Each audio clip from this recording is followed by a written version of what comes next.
How to change TikTok payment method. Hello everyone. In this video, I will show you how to change the TikTok payment method. First, open the TikTok application on your mobile device. Then, go to your profile by tapping on the profile icon at the bottom right corner of the screen.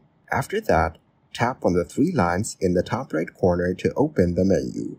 Next, tap on Settings and Privacy to access your account settings. Now scroll down and tap on Balance to view your payment options. Then, tap on Next to proceed. Now, tap on Get Started to manage your payment methods. Finally, choose the payment method you want to use or add a new one if needed.